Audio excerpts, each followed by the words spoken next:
সপুষ্পক উদ্ভিদের ভ্রূণের পরিস্ফুটন। সপুষ্পক উদ্ভিদের ভ্রূণের পরিস্ফুটন সম্পর্কে বলার আগে আমি তোমাদের কিছু প্রিভিয়াস কথা বলবো।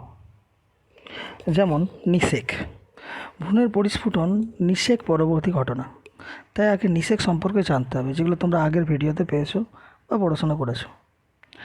নিষেক বলতে বোঝায় পুংগ্যামেট আর স্ত্রীগ্যামেটের মিলন, তাকে নিষেক বলে। সস্যল উদ্ভিদের ক্ষেত্রে দ্বিনিষেক হয়। দ্বিনিষেকের সময় দুটি পুংগ্যামেটের একটি পুংগ্যামেট ডিম্বাণুর সঙ্গে যুক্ত হয়, আর অপর পুংগ্যামেটটি ডিপ্লয়েড নির্ণীত নিউক্লিয়াসের সঙ্গে যুক্ত হয়ে শস্য নিউক্লিয়াস গঠন করে।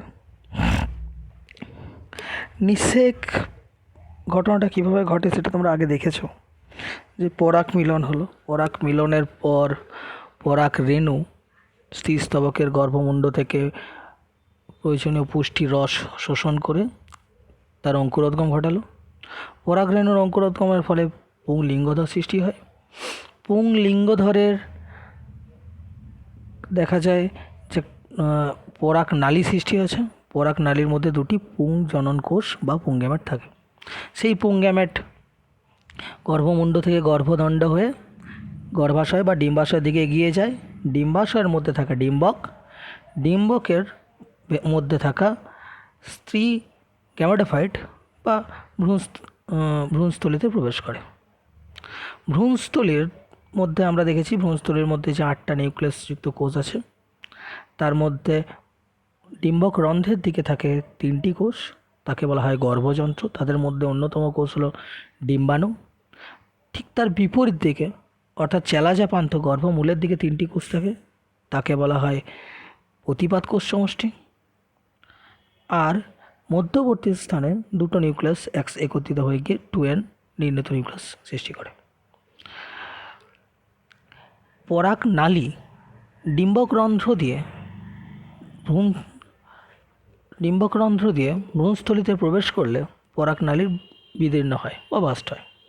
বাস্ট হয়ে গিয়ে পরাগ নালী মধ্যস্থ দুটি পুংগ্যামেটের একটি পুংগ্যামেট স্ত্রীগ্যামেটের সঙ্গে মিলিত হয় এবং ডিপ্লয়েড জাইগোট গঠন করে, যা পরবর্তীকালে মাইটোসিস কোষ বিভাজনের মাধ্যমে বিভাজিত হয়ে ভ্রূণ গঠন করে। অপর যে পুংগ্যামেট রয়েছে, সেই পুংগ্যামেটটি সস্যল বীজের ক্ষেত্রে বা সস্যল উদ্ভিদের ক্ষেত্রে ডিপ্লয়েড নির্ণীত নিউক্লিয়াসের সঙ্গে যুক্ত হয়ে ট্রিপ্লয়েড শস্য নিউক্লিয়াস গঠন করে। সেই শস্য নিউক্লিয়াস বারবার বিভাজিত হয়ে গিয়ে শস্য গঠন করে। আজ আমি তোমাদের বলবো ভ্রূণের পরিস্ফুটন সংক্রান্ত কথাবার্তা। সুতরাং তোমরা একটু প্রিভিয়াস যে স্লাইডগুলো আছে সেগুলো একটু দেখে নেবে। হ্যাঁ, বিশেষ করে নিষেক, ভ্রূণের পরিস্ফুটন হলো নিষেক পরবর্তী ঘটনা, তাই নিষেকটা আগে জানতে হবে, দ্বিনিষেক নিষেক, তারপরে আমরা ভ্রূণের পরিস্ফুটন সম্পর্কে জানব। তো আশা করছি তোমরা ওগুলো পড়ে থাকবে এবং স্ত্রীস্তবকের যে গঠন, সেই গঠনটা তোমরা দেখবে। স্ত্রী গ্যামেটোফাইট, তার গঠনও দেখবে। এবার আমি চলে আসি নেক্সট ছবিতে।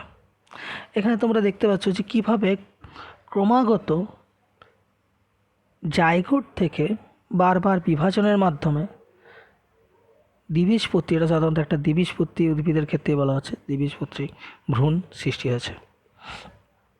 বহুবার ঘটনাগুলো ঘটছে। প্রথমে এগ, যেটা ফার্টিলাইজড হচ্ছে, জাইগোট বিভাজিত দুটো কোষ তৈরি করছে, তারপর 2 থেকে 4টে কোষ কোয়াড্রান্ট হবে, কোয়াড্রান্ট থেকে অক্ট্যান্ট হবে, 8টা কোষ, তারপর বারবার বিভাজিত একটা গ্লোবিউলার ফর্ম তৈরি করবে, গ্লোবোস, তারপর একটা হার্ট শেপের ফর্ম তৈরি হবে, ট্রায়াঙ্গুলার হার্ট শেপের, তারপর টর্পেডো ফর্ম তৈরি হবে, তারপর সেটা ম্যাচিওর এমব্রিও তৈরি হবে। ম্যাচিওর এমব্রিও বা ভ্রূণের মধ্যে দ্বিবীজপত্রীর ক্ষেত্রে দুটো কটিলেডন থাকবে, আর কটিলেডন থাকাও ছাড়াও ভ্রূণমূল, ভ্রূণমুকুল ইত্যাদিতে অংশগুলো থাকছে। এখানে একটা ছবি আঁকা আছে, ছবি আশা করছি তোমরা একটু বুঝতে পারবে।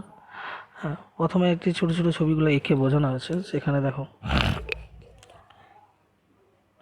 এটা একটা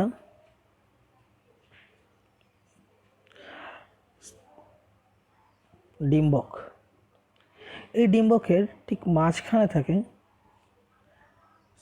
স্ত্রী গ্যামেটোফাইট। এটা একটা স্ত্রী গ্যামেটোফাইট, মোটামুটি আউটলাইন করা হয়েছে, এটা তোমরা বই দেখে বুঝতে পারবে। স্ত্রী গ্যামেটোফাইট সি গামেটের যেখানে ডিম্বক রন্ধ্র, এই যে ছিদ্রপথটা, এই ছিদ্রপথটাকে বলা হয় ডিম্বক রন্ধ্র।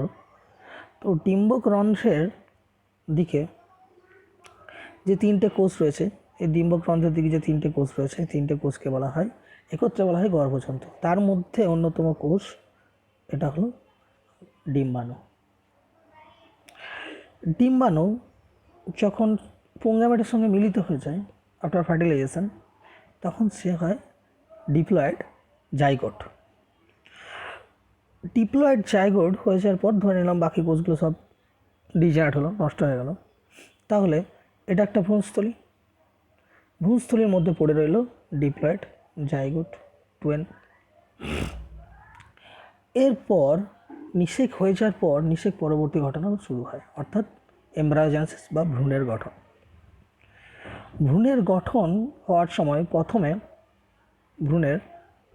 জাইগোটের বিভাজন ঘটে। জাইগোটের বিভাজিত হয়ে গিয়ে দুটো কোষ তৈরি করে। যেটা মাইক্রোপাইলের দিকে রয়েছে তাকে বলি আমরা ভিত্তিকোষ, আর যেটা ভেতরের দিকে রয়েছে তাকে বলি আমরা প্রান্তীয় কোষ। এই কথাটা মনে রাখবে, ভিত্তিকোষ আর প্রান্তীয় কোষ। ভিত্তিকোষ সবসময় মাইক্রোপাইল এন্ডের দিকে থাকবে, আর প্রান্তীয় কোষ সবসময় ভেতর দিকে থাকবে। আশা করি তোমরা বুঝতে পেরেছো। হ্যাঁ, এখানে আর কতগুলো কথা বলে দিই। যেমন এটা একটা যদি কোষ ধরি, এই কোষের যদি ভূমির সঙ্গে সমান্তরাল ডিভিশন হয়, এই ডিভিশনটাকে আমরা বলবো ট্রান্সভার্স ডিভিশন বা অনুপ্রস্থ বিভাজন। আর যদি লম্বা লম্বা ডিভিশন হয় সেটাকে আমরা বলবো ভার্টিক্যাল ডিভিশন বা অনুদৈর্ঘ্য ডিভিশন, অনুদৈর্ঘ্য কোষ বিভাজন। এরকম কথাবার্তাগুলো তোমরা পরবর্তীকালে পাবে, বলে রাখলাম, মনে রাখো। নেক্সট চলে আসি পরপর স্টেপগুলো কীভাবে হচ্ছে। ছবির প্রথমে দেখো এ জাইগোট। জাইগোটের ট্রান্সভার্স ডিভিশন হলো, ট্রান্সভার্স ডিভিশন ভূমির সঙ্গে সমান্তরালভাবে ডিভিশন হলো। এর ফলে একটা উপর দিকে কোষ, একটা নিচের দিকে কোষ তৈরি হলো, যেটা আমাদের আগে বলছিলাম টার্মিনাল সেল আর বেসাল সেল। অর্থাৎ বেসাল সেল ছিল ভিত্তিকোষ, আর টার্মিনাল সেল ভেতর দিকে কোষ সেটা ছিল প্রান্তীয় কোষ। এই ভিত্তিকোষ বিভাজিত হয়ে তৈরি করবে সাসপেন্সর, কথাটা মনে রাখবে। ভিত্তিকোষ বা বেসাল সেল বিভাজিত হয়ে তৈরি করবে সাসপেন্সর, আর টার্মিনাল কোষ বিভাজিত হয়ে তৈরি করবে এমব্রিও পুপার, এমব্রিওটা তৈরি করবে। তাহলে ফার্স্ট ডিভিশন মাইটোসিস ডিভিশন হলো, দুটো কোষ তৈরি হলো, দুটো কোষ তৈরি হয়ে গিয়ে একটা আপার একটা লোয়ার, যেটা মাইক্রোপাইলের দিকে সেটাকে বলছে বেসাল সেল, আর যেটার ভেতরের দিকে চেলাজার প্রান্তের দিকে তাকে বলছি আমরা টার্মিনাল সেল। বই ছবি আছে, সেখানে দেখে নেবে আরেকটা ভালো করে, বা ইন্টারনেটেও তোমরা সার্চ করে ছবিটা পাবে। এরপরে হয় কি না, সি বাদে ডি এর ছবিতে যাও। ডি এর ছবিতে দেখো যে বেসাল সেল যেটা ছিল, সেই বেসাল সেলের একবার ট্রান্সভার্স ডিভিশন আছে, ভূমির সঙ্গে সমান্তরাল ডিভিশন হয়েছে। ট্রান্সভার্স ডিভিশন হয়ে যাওয়ার ফলে তিনটে সেল তৈরি আছে, সেখানে কিন্তু নিচের টার্মিনাল সেলের ডিভিশন হয়নি। তাহলে প্রথমে জাইগোট বিভাজিত হয়ে দুটো কোষ তৈরি করলো, টার্মিনাল আর বেসাল সেলটা ডিভাইড হয়ে গিয়ে দুটো সেল তৈরি করলো, টার্মিনাল সেল তখনও ডিভাইড হয়নি, তাহলে সেলের সংখ্যা হলো 3। এরপর টার্মিনাল সেলটা ডিভাইড হলো, টার্মিনাল সেল ডিভাইড হয়েছে, ছবি এফের ছবিতে দেখো টার্মিনাল যে কোষ রয়েছে বা প্রান্তীয় কোষের ডিভিশন হবে। প্রান্তীয় কোষ কিন্তু অনুদৈর্ঘ্য ডিভিশন হবে। অনুদৈর্ঘ্য ডিভিশন হয়ে যাওয়ার জন্য পরপর দেখো 1 2 3 4 চারটে কোষ দেখানো হয়েছে, কিন্তু চারটে কোষের অ্যালাইনমেন্টটা দুরকম। তাহলে এখান থেকে আরেকবার ভালো করে ভাবো, বেসাল কোষের অনুপ্রস্থ বিভাজন ঘটে ভূমির সঙ্গে সমান্তরাল, আর টার্মিনাল কোষের অনুদৈর্ঘ্য ডিভিশন ঘটে, দুটো ঠিক উল্টো ঘটনা। বোঝা যাচ্ছে কী বলছি? এটা প্রথমে জাইগোট নাম্বার 1, ফার্স্ট ডিভিশন হলো, ট্রান্সভার্স ডিভিশন, দুটো কোষ তৈরি হলো। এরপরের এই কোষটাকে আমি বলছি বেসাল সেল, আর এই কোষটাকে বলছি আমি টার্মিনাল সেল। নেক্সট ছবি ডি, সেখানে দেখো বেসাল সেলের আবার ট্রান্সভার্স ডিভিশন, অনুপ্রস্থ বিভাজন হলো, কোষের সংখ্যা হলো 3টে। তারপর টার্মিনাল সেলের লংজিটিউডিনাল ডিভিশন বা ভার্টিক্যাল ডিভিশন হলো, কোষের সংখ্যা হলো 4টা। বোঝা যাচ্ছে?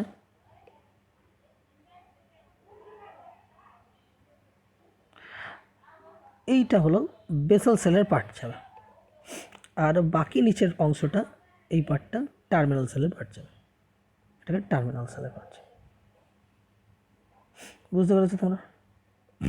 এরপর কি হয় না, ধীরে ধীরে বেসেল সেল, ছবিটা ভালো করে রাখি, এটা লম্বা করে ছবিটা ডিভিশনতে গঠন যা হোক, এটা লম্বা করে ছবিটা রাখি, ডিভিশনগুলো ভালো করে বুঝবে। প্রথমবারে ট্রান্সভার্স ডিভিশন হলো, উপর দিকে যে ভিত্তি কোষ ছিল, ভিত্তি কোষের তার আবার ট্রান্সভার্স ডিভিশন হলো, আর যে প্রান্তীয় কোষ ছিল প্রান্তীয় কোষের লংজিটিউডিনাল ডিভিশন হলো। এরপর এই অংশটা তৈরি করবে সাসপেন্সার, আর এই অংশটা তৈরি করবে এমব্রিও, এমব্রিও গঠন করবে।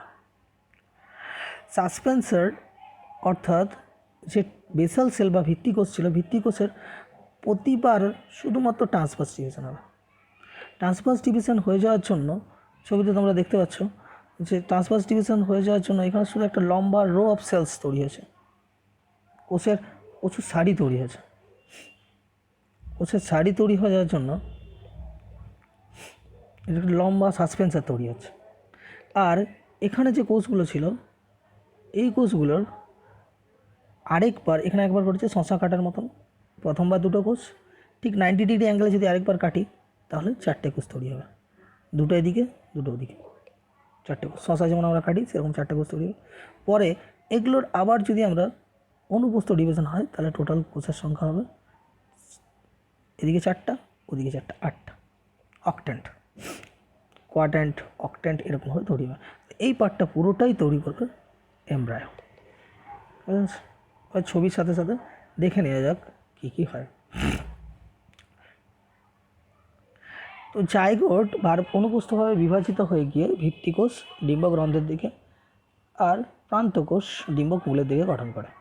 প্রান্তীয় কোষটি বারবার বিভাজিত হয়ে গিয়ে ভ্রূণ গঠন করে, অর্থাৎ যেটা ডিম্বক মূলের দিকে ছিল, বারবার বিভাজিত হয়ে গিয়ে, ছবিতেও তোমরা দেখতে পাচ্ছ ভিতর দিকে ডিম্বক মূল ছিল, বাইরের দিকটা ডিম্বরন্ধ্র।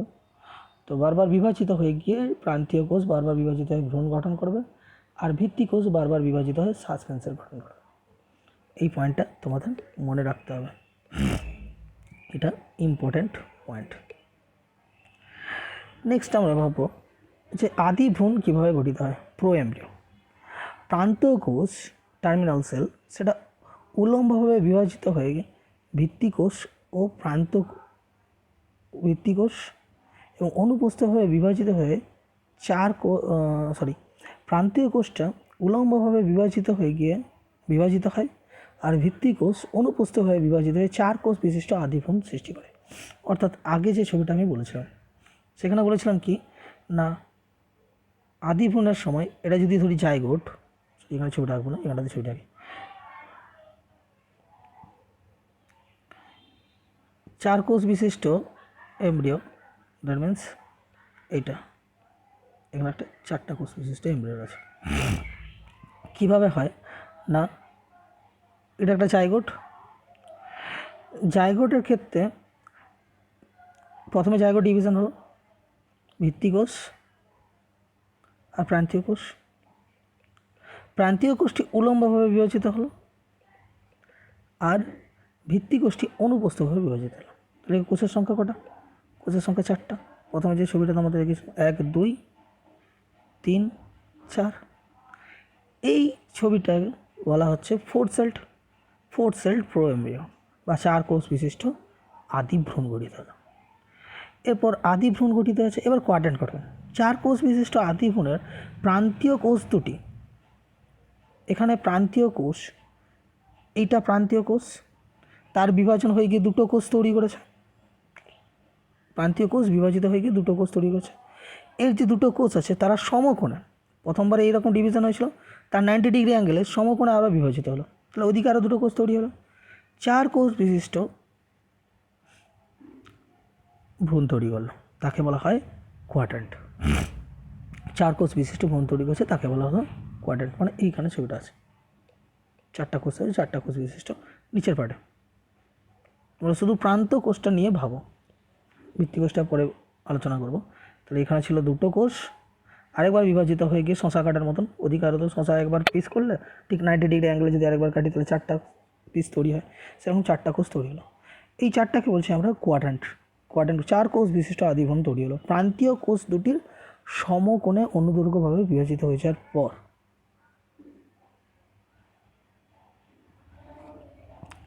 নেক্সট অক্ট্যান্ট গঠন। যে কোয়াড্রেন্ট 4টা কোষ তৈরি হলো, সেই 4টা কোষ এরপর অনুপস্থে বিভাজিত হলো। শসাটা একবার কাটলে, আরেকবার কাটলে 90 ডিগ্রি অ্যাঙ্গেলে 4টা তৈরি হলো। এবার মাঝামাঝি কেটে দাও, তাহলে 8টা হলো। সামনের দিকে 4টা, পিছন দিকে 4টা, একে বলা হলো অক্ট্যান্ট। অক্ট্যান্ট তৈরি হয়ে গেছে। অক্ট্যান্ট তৈরি হয়ে যাওয়ার পর ভিত্তিকোষ। এতক্ষণ আমরা প্রান্তীয় কোষ সম্পর্কে বলছিলাম, এবার ভিত্তিকোষ নিয়ে পড়ি। ভিত্তিকোষ যে 4 কোষ বিশিষ্ট আদিভ্রূণ ছিল, 4 কোষ বিশিষ্ট আদিভ্রূণ, এটা নিয়ে আমরা বারবার ভাববো। হ্যাঁ, এটা কনফিউশন জানানো হয়। জাইগোট, তার একবার বিভাজন হলো, প্রথম বিভাজন হয়ে গিয়ে এটা হচ্ছে ভিত্তিকোষ আর এটা হলো প্রান্তীয় কোষ। ভিত্তিটা ভি লিখলাম, প্রান্তীয়টা বি লিখলাম, বাংলা লেখা এখানটা চাপ আছে একটু। যাই হোক, এবার ভিত্তিকোষের বিভাজন প্রথমে দেখেছিলাম যে ভিত্তিকোষের আমাদের এরকম ট্রান্সভার্স ডিভিশন হয়, আর প্রান্তীয় কোষের লংজিটিউড, এটাই 4 সেলড প্রোএমব্রিও। ভিত্তিকোষ এখানে 4 কোষ বিশিষ্ট প্রোএমব্রিও। এর যে ভিত্তিকোষ, সেই ভিত্তিকোষ প্রথমবারে বিভাজিত হয়ে 2টো কোষ তৈরি করেছে, 1, 2। এই 2টো কোষ বারবার এদের এরকম ট্রান্সভার্স ডিভিশন হয়। ট্রান্সভার্স ডিভিশন হয়ে গিয়ে এই পার্টটা থেকে পুরোটাই তৈরি করবে সাসপেন্সার তৈরি করবে। এই কথাগুলো তোমাদের এখানে বলা আছে, সাসপেন্সার গঠন করে। সাসপেন্সারের ওপর দিকের কোষ স্ফীত হয়, স্ফীত হয়ে গিয়ে হস্টেরিয়াল কোষ গঠন করে। এখানে একটা টার্মটা একটা ভুল আছে, এটা কোণ হয়ে গেছে, কোষ হবে। কোষ গঠন করে, যা ভ্রূণ পোষক কলা থেকে পুষ্টি শোষণ করে, এবং নিচের কোষটি হলো হাইপোফাইসিস, ভ্রূণের সঙ্গে যুক্ত থাকে, পরে বিভাজিত হয়ে গিয়ে ভ্রূণের মূল ও মূলত্র গঠন করে। তাহলে একটা সাসপেন্সারের গঠন, সাসপেন্সার কেমনভাবে তৈরি হয় না, ভিত্তিকোষ বারবার বিভাজিত হয়ে সাসপেন্সার তৈরি করেছে। তো সাসপেন্সার বহু কোষযুক্ত, লম্বা, তার মধ্যে একদম প্রান্তের একটা বড় কোষ থাকবে, আর এখানে মাঝে মাঝে বাকি কোষগুলো বিভাজিত, রো অফ সেলস, অনেক কোষ রয়েছে, প্রচুর কোষ রয়েছে, অত কোষ আঁকছি না, আর একটা শেষ। তাহলে এই পোর্শনটা পুরোটাই আমাদের ভিত্তিকোষটা বিভাজিত হয়ে গঠন করেছে। আর যেটা প্রান্তীয় কোষ ছিল, সেই প্রান্তীয় কোষটা তো বিভাজিত হয়ে এখানে এমব্রায়ো তৈরি করছে। ছবিটা নিচে আঁকা গেল না, তাই এরকম আঁকলাম। এ বারবার বিভাজিত হয়ে গিয়ে কোয়াড্র্যান্ট থেকে অক্ট্যান্ট থেকে আরও গ্লোবিউলার ফর্ম, এরকম ফর্ম তৈরি করছে। এবার সাসপেন্সারের যে দিকটা এমব্রায়োর দিকে রয়েছে, সেই এমব্রায়োর দিকে থাকা পার্টটাকে বলা হচ্ছে হাইপোফাইসিস। এইটাকে বলা হলো হাইপোফাইসিস, হাইপোফাইসিস।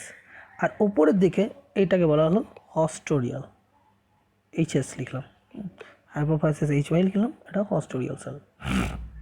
হস্টোরিয়াল সেলের কাজ হচ্ছে যে নিউক্লিয়াস থেকে, মানে ভ্রূণস্থলিত ভ্রূণ পোষক কলার নিউক্লিয়াসের মধ্যেই ছিল, সেখান থেকে এরা পুষ্টিরস অ্যাবজর্ব করবে। পুষ্টিরস অ্যাবজর্ব করে গ্রোয়িং এমব্রিওকে দেবে। এমব্রিও আরও বড় হবে, এমব্রিও বড় হবে এবং ধীরে ধীরে এমব্রিও গঠন হবে। সুতরাং সাসপেন্সারের কাজ হলো চোষক হিসেবে কাজ করে। এখানে হস্টোরিয়া যেমন চোষক মূল হিসেবে কাজ করে, ওইখান থেকে শব্দটা এসছে, চোষক হিসেবে কাজ করে, পুরোটাই সাসপেন্সার। আর যে হাইপোফাইসিস রইল, হাইপোফাইসিসে কিন্তু ভ্রূণ যখন গঠিত হবে তখন ভ্রূণের মূল আর মূলত্র গঠন করবে। এমব্রিও কিন্তু বাকি অংশের মধ্যে আছে এপিকটাইল, হাইপোকটাইল, ভ্রূণ, মুকুল, কটিলিডন্স ইত্যাদি।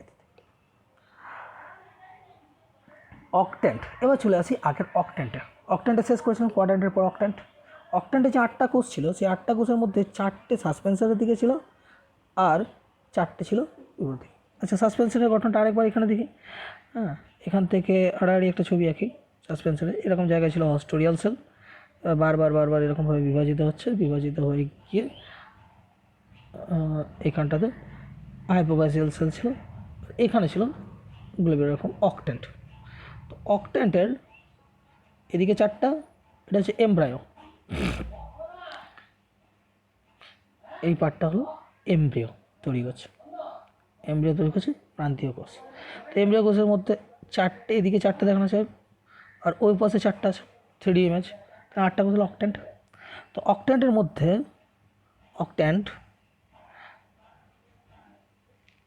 অক্ট্যান্টের এই 4টে কোষ, 1, 2, আর ওপাশে আরও আছে 3, 4, 4টে।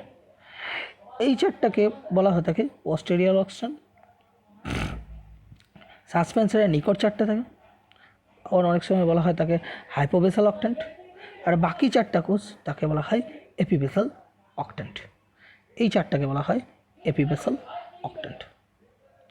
দুটো, একটা বলা হলো হাইপোফাইসিসের দিকে আছে, এটা হলো হাইপোফাইসিস, আগেই বললাম এটা হাইপোফাইসিস, তাই এটা হাইপোবেসাল অক্টেন্ট, হাইপোবেসাল অক্টেন্ট।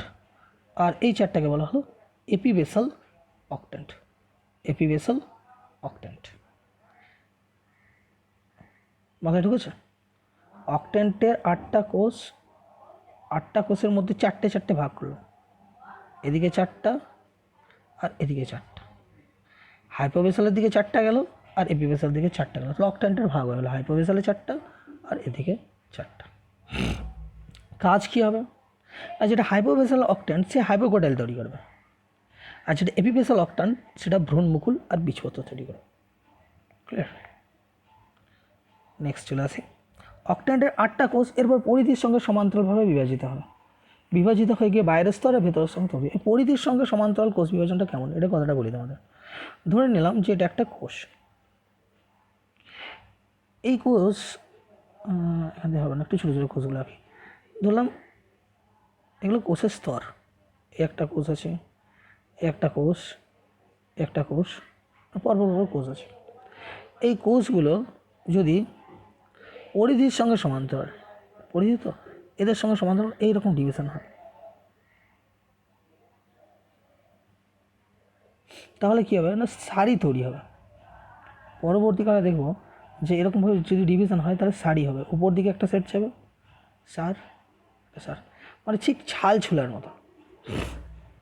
পরিধির সঙ্গে সমান্তরাল যদি করতে হয় তাহলে আমরা ছুরি দিয়ে, যেমন আমের বা শসার বা আলুর ছাল ছুলব সেই রকমভাবে কাটতে হবে, তো যত ছাল ছুলবে তত আলু কাটা তৈরি হবে। ঠিক সেরকম একটা পরিধির সঙ্গে সমান্তরালভাবে। অক্টেন্টের আটটা কোষ যখন পরিধির সঙ্গে সমান্তরালভাবে, বা সেটাকে পেরিক্লিনাল ডিভিশন বলা হয় থাকে।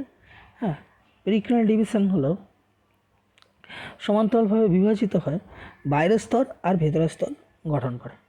তাহলে এখানে যদি আমি বলি ছোট্ট করে, এটা বললাম সেটা হলো একটা অক্টেন্ট। 3D ইমেজ আঁকবো, 3D ইমেজ আঁকতে গেলে আমাকে এদিক দিয়ে চারটা, আর তোমাদেরকে ভেবে নিতে ওই দিকে চারটা আছে। এরপর চারটা কোষ, নিউক্লিয়াসগুলো রাখতে পারছি না, পরিধির সঙ্গে সমান্তরাল, এই একটা সমান্তরাল ডিভিশন হলো, তাই দুটো কোষ তৈরি হলো। এর সঙ্গে আবার এই কোষটার পরিধির সঙ্গে সমান্তরাল, দুটো কোষ তৈরি হলো। এই কোষটার পরিধির সঙ্গে সমান্তরাল, আবার এই কোষটার সঙ্গে পরিধির সমান্তরাল। এদিকে কটা কোষ দেখতে পাচ্ছ? 1 2 3 4 5 6 7 8। অক্টেন্টের একবার ডিভিশন হলে তার 8 দুগুণে 16টা কোষ হবে, তাহলে এদিকে 8টা ওদিকে 8টা, 16টা কোষ তৈরি হলো। 16টা কোষের মধ্যে দেখো দুটো সারি তৈরি হচ্ছে, একটা ভেতরে 8টা আছে, ভেতরে 8টা আর বাইরের 8টা, তাই না? তাহলে ভেতর দিকে এখান থেকে আমরা 4টা দেখতে পাচ্ছি, তাহলে ভেতরে ওদিকেও 4টা আছে, 4টা আবার বাইরের দিকেও 4টা, তাহলে 2 রো হলো, দুটো সারি তৈরি হলো, সমান্তরাল বিভাজিত হয়। বাইরের একটা স্তর, একটা ভেতরের স্তর তৈরি করলো। বাইরের যে স্তর সেটা আবার পরিধির সঙ্গে সমান্তরালভাবে, আবার পরিধির সঙ্গে সমান্তরালভাবে বিভাজিত হলো, তো বিভাজিত ডার্মাটোজেন তৈরি করবে। ডার্মাটোজেন, পেরিপ্লেম, ফ্রিলোম, এগুলো হচ্ছে তোমরা ভাজক কলা, আদি ভাজক কলা যখন পড়েছিলে ক্লাস 11-এ, আদি ভাজক কলার ভাগগুলো পড়বে, যে তারা কোন ধরনের কলাতন্ত্র কাজের উপর ভিত্তি করে ভাগ করা হয়, ডার্মাটোজেন, পেরিপ্লেম, ফ্রিলোম। তো ডার্মাটোজেন সাধারণত ত্বক কলাতন্ত্র তৈরি করে, এপিডার্মিস, হ্যাঁ এপিডার্মিস, এপিপ্লেমা, এই পার্টগুলো তৈরি করে ডার্মাটোজেন তৈরি করে, বাইরের কলাস্তরটা। আর ভেতর দিকে যে কলাস্তর সেগুলো আর বারবার বিভাজিত হয়ে গিয়ে পেরিপ্লেম আর ফ্রিলোম তৈরি করলো। পেরিপ্লেম ডার্মাটোজেন অর্থাৎ ত্বক কলাতন্ত্রের পরের যে আদি কলাতন্ত্র আছে সেগুলো তৈরি করবে, কটেক্স, হাইপোডার্মিস, তারপরে এন্ডোডার্মিস, মজ্জা ইত্যাদি অংশগুলো তৈরি করে ফ্রিলোম। ফ্রিলোম হচ্ছে সংবহন কলাতন্ত্র, জাইলামের ফ্লেম সৃষ্টি করে। এটা গেল টিস্যু ডিফারেন্সিয়েশন। কীভাবে অক্টেন্ট এখান থেকে আমাদের প্রান্তীয় কোষ বারবার বিভাজিত কীভাবে ভ্রূণটা তৈরি করলো। আর এই ঘটনাটা আমরা পড়েছিলাম ভিত্তি কোষ সাসপেন্সার তৈরি করেছে। নেক্সট ধাপে চলে যাব। ভ্রূণের এইরকম বারবার যখন বিভাজিত হচ্ছে, টিস্যু ডিফারেন্সিয়েশন হচ্ছে, আদিভাজক কলা বিভাজিত হয়ে ডার্মাটোজেন, পেরিপ্লেম, ফ্রিলোম তৈরি করছে, সেই সময় দেখতে অনেকটা হৃৎপিণ্ডের মতন দেখতে লাগে। হৃৎপিণ্ডের বা হার্ট শেপেড হয়, যার অগ্রভাগটা বারবার বিভাজিত হয় কি অশুক্রাকৃতি। হ্যাঁ, হর্সু, দুদিকটা হর্সু তোমরা দেখেছো অশুক্রাকৃতি, দুদিকটা একটু উঁচু হয়, মাঝখানটা একটু খাঁজ হয়ে থাকে, অশুক্রাকৃতির মতন হয়ে যায়। এই বর্ধিষ্ণু অগ্রভাগ দুটো বীজপত্র গঠন করে, আর এই রকম গঠনটাকে আমরা বলে থাকি টর্পেডো দশা। শর্ট প্রশ্ন আছে টর্পেডো দশা কি, এরকম গঠনটাকে বলা হয় টর্পেডো দশা।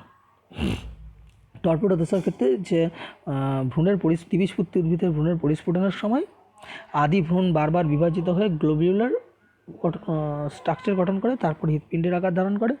হৃৎপিণ্ডের মধ্যবর্তী কোষগুলি বিভাজনের সক্রিয়তা দেখানোর জন্য দুপাশের কোষগুলি বীজপত্র গঠন করে, মধ্যবর্তী স্থানে একটু খাঁজ সৃষ্টি হয়। এরকম দশাকে টর্পেডো দশা বলা হয়ে থাকে। এরপর চলে আসে দ্বিবীজপত্রী ভ্রূণ। ভ্রূণে কী কী অংশ নিয়ে ভ্রূণ থাকবে? ভ্রূণের দুটো অংশ, ভ্রূণাক্ষ আর বীজপত্র। ভ্রূণের দুটি অংশ, ভ্রূণাক্ষ আর বীজপত্র। ভ্রূণাক্ষ ভ্রূণ মুকুল, বীজপত্রাদি কাণ্ড, বীজপত্রাবকাণ্ড, ভ্রূণ মূল দ্বারা গঠিত হয়। বীজপত্রের সংখ্যা 2টি। শস্য সাধারণত থাকে না, কিছু কিছু এক্সেপশন আছে, যেমন রেডির ক্ষেত্রে আমরা শস্য দেখতে পাই। নেক্সট, তাহলে দ্বিবীজপত্রী উদ্ভিদের ভ্রূণের গঠন সম্পর্কে আমরা দেখলাম, তাই তো। নেক্সট এবার পুরোনো ছবিতে যাই। এই ছবিগুলো দেখে তোমরা বুঝতে পারছো যে কীভাবে পরপর স্টেপ ওয়াইজ কাজগুলো হলো। এখানে যদি টর্পেডো দশা ইত্যাদি দশাগুলো সম্পর্কে আমরা দেখতে পাই, এই দশার ক্ষেত্রে আমরা টর্পেডো দশা দেখতে পাবো। এটা হচ্ছে টর্পেডো দশা, কীভাবে হর্স শু শেপেড হয়েছে। তারপর এগুলো হচ্ছে বীজপত্র, দুটো বীজপত্র তৈরি হয়েছে। এটা দ্বিবীজপত্রী উদ্ভিদ কীভাবে ভ্রূণের পরিস্ফুটন হলো সে সম্পর্কে দেখানো। তোমরা স্লাইডটাকে পজ করে করে মাঝে মাঝে দেখবে এবং এইরকমভাবে একটা নোট তৈরি করবে। দ্বিবীজপত্রী উদ্ভিদের ভ্রূণের পরিস্ফুটন। একবীজপত্রী উদ্ভিদের ভ্রূণের পরিস্ফুটন কিন্তু খানিকটা একই রকম, শুধুমাত্র প্রথম দিকের বিভাজনটা আলাদা। আর বীজপত্রের সংখ্যা একটা। একবীজপত্রী উদ্ভিদের বীজপত্রকে স্কুটেলাম বলে। এখানে প্রথমেই ছবিটা দিয়ে বুঝিয়ে দিই। ফার্স্ট স্টেপে জাইগোট বিভাজিত হয়ে দুটো কোষ তৈরি করলো, বেসাল আর টার্মিনাল। বেসাল সেল মনে রাখবে, বেসাল সেল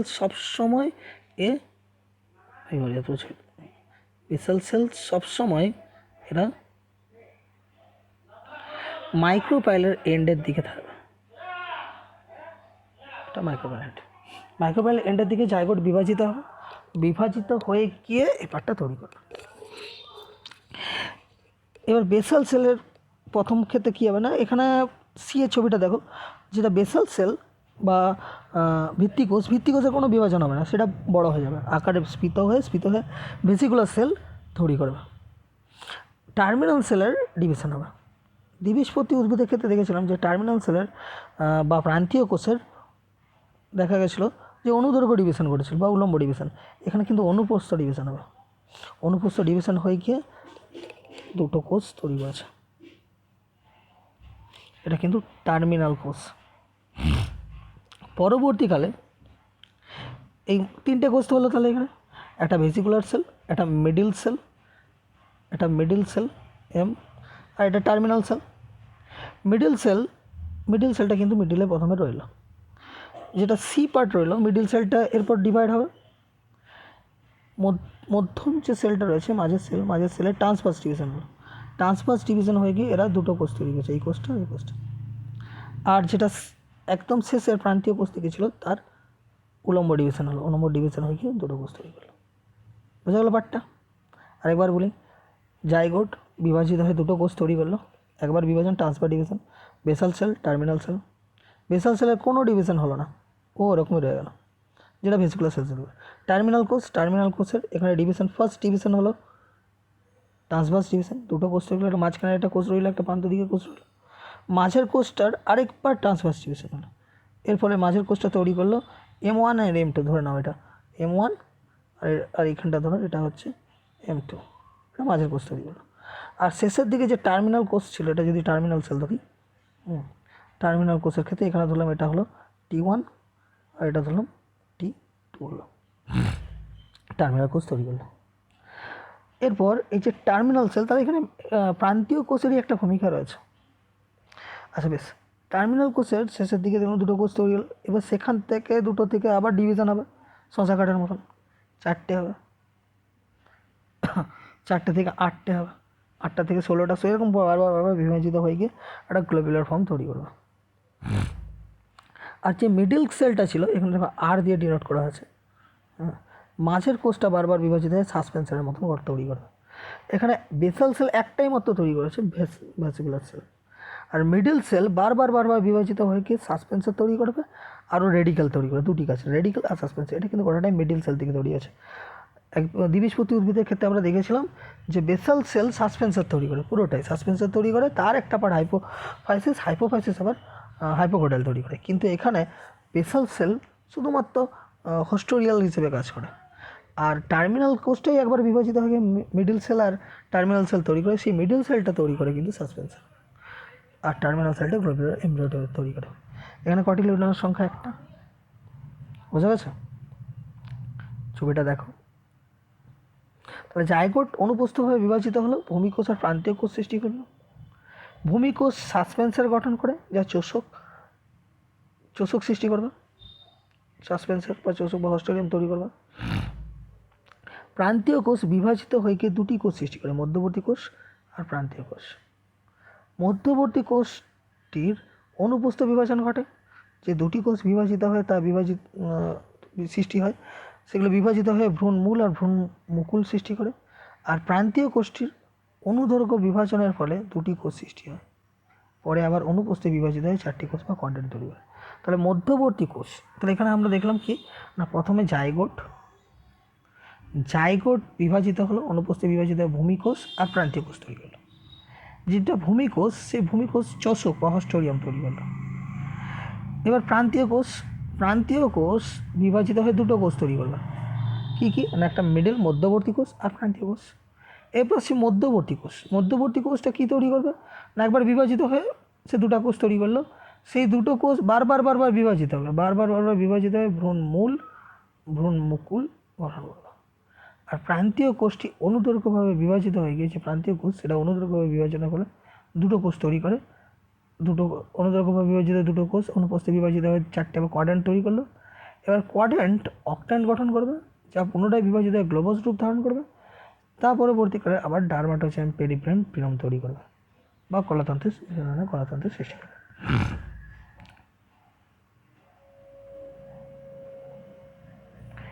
এবার ভ্রূণের গঠন, একবীজপত্রী ভ্রূণের কী থাকবে না, ভ্রূণটা ভ্রূণাক্ষ, একটা মাত্র বীজপত্র, স্কুটেলাম থাকে। স্কুটেলাম একবীজপত্রী উদ্ভিদের একটি মাত্র বীজপত্রকে স্কুটেলাম বলা হয়। ভ্রূণাক্ষ, ভ্রূণমুকুল, বীজপত্রাদিকাণ্ড, বীজপত্রাবকাণ্ড ভ্রূণমূল দ্বারা গঠিত হবে। কোলিওপ্টাইল আর কোলিওরাইজা, এই দুটো টার্ম তোমরা পড়বে, কোলিওপ্টাইল আর কোলিওরাইজা। ভ্রূণমূল, একবীজপত্রী উদ্ভিদের ভ্রূণমূল আর ভ্রূণমুকুল একটা আবরণের দ্বারা আবৃত থাকে। মুকুলের আবরণীকে কোলিওপ্টাইল আর মূলের আবরণকে কোলিওরাইজা বলা হয়ে থাকে। আশা করি তোমরা বুঝতে পেরেছো।